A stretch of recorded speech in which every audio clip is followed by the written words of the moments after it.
시위를 하는 국회의원이나 주요 정치인 또는 일반 민간인을 영장 없이 불법 체포 감금하려는 목적, 즉 의회 정당 제도를 부인하고 헌법상 정치활동의 자유, 집회결사 신체의 자유 등 헌법상 기본권을 침해하며 영장주의를 배제하여 영장 없이 형법상 강제 처분을 한다는 인식이 있었음이 분명합니다.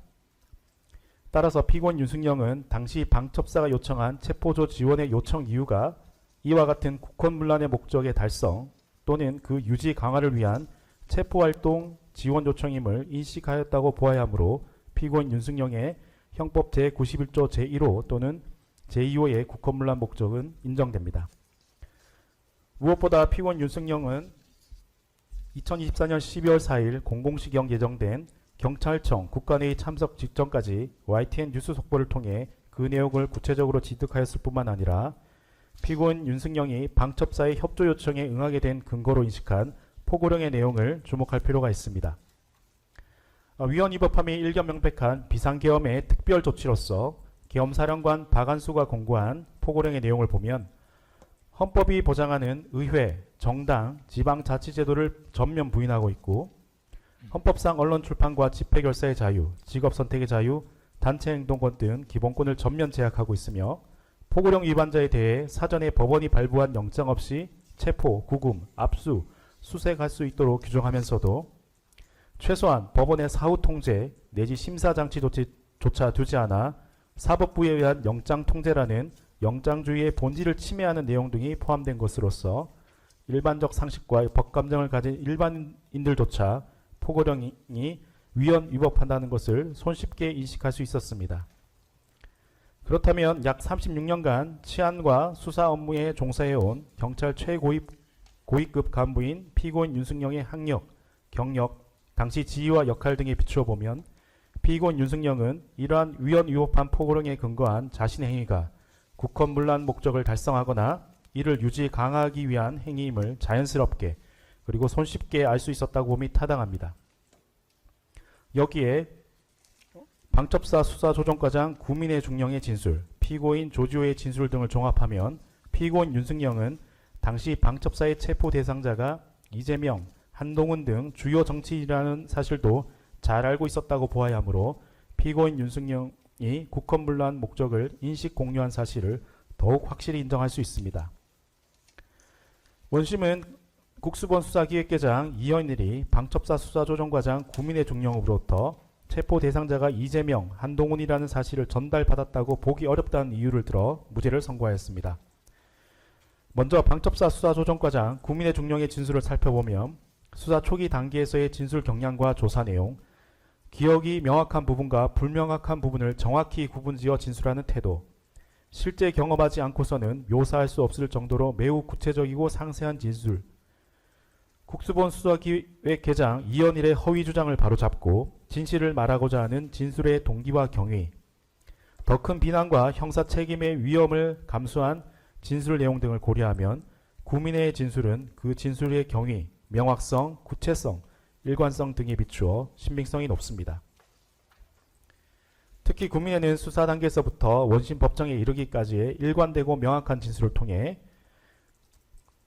결국 구민회에게 그런데 누구를 체포하는 겁니까? 라고 질문하고 구민회가 이재명, 한동훈을 잡으러 간다고 대답한 상대방은 이현일이라는 사실을 인정할 수 있습니다. 한편 구민회와 국방부 조사본부 기획처장 김성곤 대령과의 관계, 군의 엄격한 위계 질서 등을 고려하면 김성곤이 후배인 구민회에게 존댓말로 누구를 체포하는 겁니까? 라고 묻고 구민회가 김성곤에게 짜증 섞인 말투로 이재명, 한동훈을 잡으러 간다 라고 말했을 가능성은 없습니다.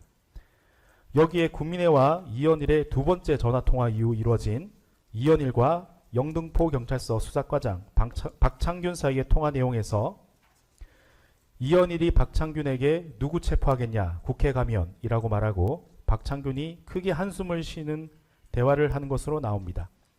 결국 이현일이 구민회로부터 들은 내용, 즉 체포 대상자가 한동훈, 이재명 등과 같은 주요 정치인이라는 사실을 우회적으로 이야기하였음이 분명히 드러나는 대목입니다. 나아가 이현일, 박창균 등은 이 사건 수사 초기부터 형사들이 방첩사 대원들을 국회에 안내하려고 했던 것에 불과했다는 취지의 허위 진술로 일관하고 있으므로 이들의 변명은 신빙성이 없습니다. 이와 같은 사정을 고려하면 이현일이 구민회로부터 이재명, 한동훈을 체포한다라는 취지의 말을 들었다고 인정됨에도 원심은 합리적 근거가 없는 관념적이고 추상적인 의심 내지 가능성만으로 구민회의 진술을 배척하였는 바 이와 같은 원심의 판단은 심리미진, 체증법칙 위반했다는 사실 오인의 위법이 있습니다.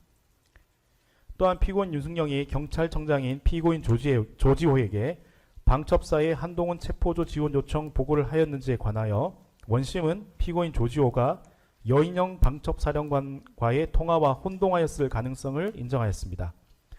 그러나 피고인 조지호가 여인영으로부터 한동훈 추가라는 말을 전화로 들었던 상황과 피고인 윤승영으로부터 한동훈 체포조라는 대면 보고를 받은 상황은 그 상대방, 시점, 대화 수단, 내용이 전혀 다르므로 피고인 조지호가 기억에 혼동을 일으킬 만한 내용이 전혀 아닙니다.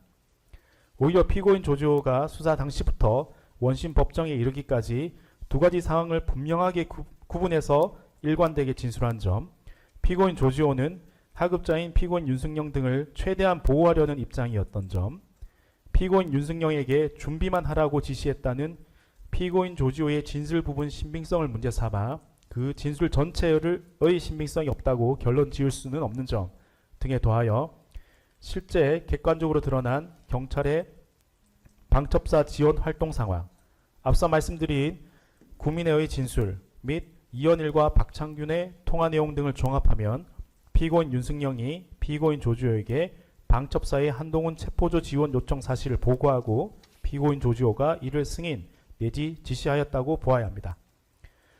여기에 피고인 윤승영이 피고인 조지호에게 한동훈 체포조 지원 관련 보고 내용을 알게 된 경위나 경로는 하급자인 이현일 또는 국수본 수사기획과장 전창훈 뿐입니다.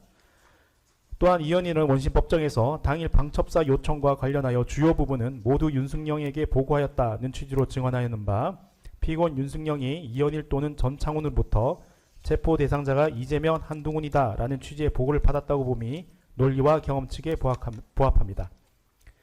그렇다면 피고인 윤승영은 원심이 채택한 국한문란의 목적 판단 기준에 따르더라도 방첩사 체포조가 당시 국회에서 활동 중이던 주요 정치인을 체포함으로써 국회나 국회의원의 활동을 무력화시켜 상당 기간 그 기능을 제대로 할 수 없게 만들려는 목적, 즉 국헌문란의 목적으로 운영된다는 사실을 인식하면서도 적극 가담하거나 이를 유지 강화하려는 인식이 있었음을 인정하기에 충분합니다. 따라서 피고인 윤승영에 대해서는 국헌문란의 목적 및 이에 대한 인식이 인정되고 피고인 윤승영이 윤석열 등과 순차로 공모하여 방첩사의 요청에 따라 영등포서 형사 10명으로 하여금 방첩사의 주요 정치인 체포조를 지원하게 하고 서울경찰청 수사관 100명의 명단을 작성하게 하는 등 폭동행위에 가담하였으므로 피고인 윤승영에게는 내란 중요 임무 종사죄가 성립합니다. 앞서 설명드렸듯이 피고인 윤승영의 내란 중요 임무 종사죄가 성립하는 이상 피고인 윤승영은 방첩사의 정치인 체포조 등 지원 요청에 대한 중간 결재권자로서 자신의 직권을 남용하거나 피고인 윤석열, 피고인 조지호 등의 직권 남용 행위에 가담하고 있음을 충분히 인식하였었다고 봄이 타당합니다. 이에 더하여 피고인 윤승영, 국수보안 수사기획과장 전창우, 수사기획계장 이현일은 방첩사의 체포조 지원 요청을 접하고 그 업무를 처리하는 과정에서 그 누구도 그 업무가 국수본 수사기획조정관실의 업무가 아니라거나 자신들에게 해당 업무를 처리할 권한이 없다는 생각을 한 적이 단 한 번도 없었습니다. 오히려 방첩사의 지원 요청을 구체적으로 이행하기 위하여 체포조 지원 형사들은 영등포 경찰서에서 차출하고 합수부를 구성할 수사 인력과 차량 등은 서울경찰청에 준비시키는 것으로 한 다음 이를 피고인 조지호에게 보고하여 최종 결재를 받는 등 구체적인 업무 기준과 보고 체계에 따라 적극적으로 업무를 수행하였습니다. 그 과정에서 피고인 윤승영은 중간 결재권자로서 그 역할과 권한을 행사하였습니다. 설령 피고인 윤승영이 당시 방첩사의 체포조 등 지원 요청에 응하여도 되는지에 대해 의문을 품었다고 하더라도 이는 자신들이 가지는 권한의 범위와 행사 기준에 관한 의문이 아니라 자신들의 행위가 위헌 위법일 수도 있다는 인식을 한 정황이라고 할 것입니다.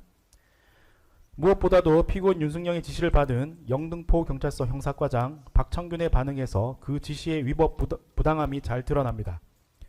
박창균은 비상계엄이 해제된 이후에 이현일 수사기획계장에게 선배, 나를 나락으로 떨어뜨리려고 하셨어요. 이상한 거 시키려고 했으면서 하지 말라고 했어야죠. 라며 항의성 발언을 하였고 이현일은 아무것도 안 했잖아. 라며 궁색한 변명을 합니다. 이는 방첩사 체포조 지원 지시가 위법 부당함을 전제로 한 대화라고 할 것입니다. 이러한 사정을 모두 고려하면 피고인 윤승영의 직권남용 권리행사 방해죄도 넉넉히 인정됩니다. 따라서 피고인 윤승영에 대한 원심 무죄 판결을 파기하시고 피고인 윤승영의 내란 종료 임무 종사죄와 직권남용 권리행사 방해죄에 대해 전부 유죄를 선고해 주시고 특검의 구형과 같은 징역 10년을 선고해 주시기 바랍니다. 다음 슬라이드 59번부터